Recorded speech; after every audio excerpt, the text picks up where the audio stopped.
It's Wanda. It's all Wanda.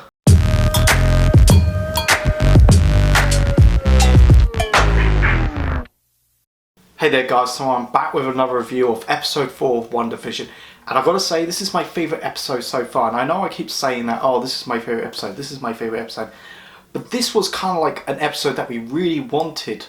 I mean, Wanda and Vision are hardly in this episode. They get to do stuff at the last like 5 minutes, and it doesn't really push the narrative forward. We don't get like the whole 70s segment. I was hoping we would get the 80s, but this was more exposition, and we get to see different perspectives of outside of Westview.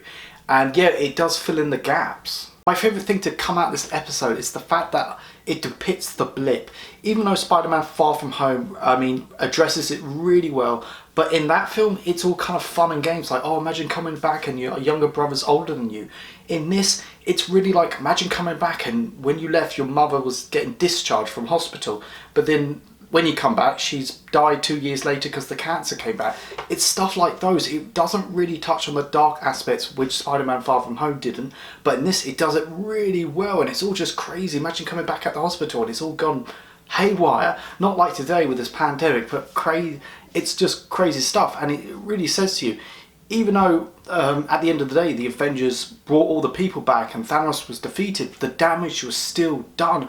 People are just hit emotionally and people have moved on, and it kind of makes you wonder, do you think the Avengers should have told people around the world that we have a chance to bring back all the people back, or maybe they didn't want to because it kind of brings their hopes up. So in this episode we don't really get to see much of Wanda and Vision till like the last 5 minutes. Instead we kind of like see these supporting characters where it's I can't remember the characters' names, but I can remember the actors. So you got Randall Park, Teyonah Parris and Kate Dennings, and you get to see them what they're doing during the first 3 episodes of the series. And it's great because we get to see an outside perspective from Westview, and I gotta say these characters are great. They're kind of gonna be like the protagonists of the seasons, and I gotta say Kate Dennings, I mean, you know her from the first 2 Thor movies, who's kind of like this quirky psychic, but she was kind of annoying. In this, she's handled way better. I mean, she can stand on her own, she answers so many questions, and it's just great. I think, yeah, bring her back. I mean, we haven't seen this character for like 8 years. Randall Park is great. I loved him in Ant-Man and the Wasp, and a lot of people don't forget he does that card trick, and that was just brilliant. Yeah, so he was funny. Teyonah Parris, I mean, she's kind of a new, I mean, we saw Captain Marvel as the kid version, but she was like the one was holding this episode. When she comes back, she realised her mum just died 2 years later during the blimp. And yeah, I mean, then how did she get into this outside world and into the Westview? And it was great. I mean, you get a bit more of an understanding of the whole organisation SWORD. It's not just another shield. It's more of the extraterrestrial stuff, and I'm guessing SHIELD's unavailable. I'm guessing so. SWORD has to take over. But yeah, I mean, it's great. I mean, you do get to see some kind of Easter eggs and stuff. Apparently, she is a superhero in the comics known as Photon. She may get it. I think she'll get it in this series or some sort of idea like that.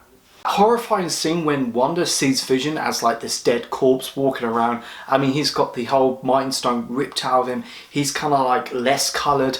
It's just spooky, and that really surprised everyone. But I'm guessing, my theory is he's kind of a dead corpse walking around and Wanda's kind of controlling him or trying to keep him alive as much as possible, or maybe he's actually there, or maybe it's just a conscious in Wanda's head. And there's that one scene when like Vision does this kind of like smile of worriedness, like he's really, which is really scary. But yeah, my god, that scene was just, and that's one of the reasons why this is my favourite episode so far. So this episode kind of ends with this kind of clarification that Wanda is the villain, whether she's being controlled, but she's kind of the puppet master. She built this world. She's using these missing people as kind of like these extras or side characters. Whether or not she's doing it by her own will or she's doing it because of sadness, but in this context, I mean, WandaVision takes place maybe 3 weeks after Endgame, and she was blimped out of reality. So she's still in that pain of losing Vision, and maybe they were going to settle down, so maybe she's using this. But yeah, I don't think she's going to be pure evil. Maybe she is kind of like just lost the plot now.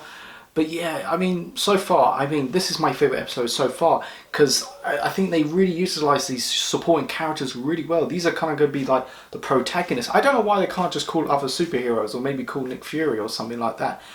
But yeah, this was a brilliant episode. I mean, I can't wait to rewatch this whole series all over again. I'm still kind of watching these episodes one off, then wait till the whole series comes and watch it all together. But yeah, this is my favourite episode so far. The characters are great, it really fleshes out. Now I think after this we're going to get like 50-50, so we're going to get like towards like the television stuff, but then we're going to get kind of the outside perspective. But yeah, this is another great episode.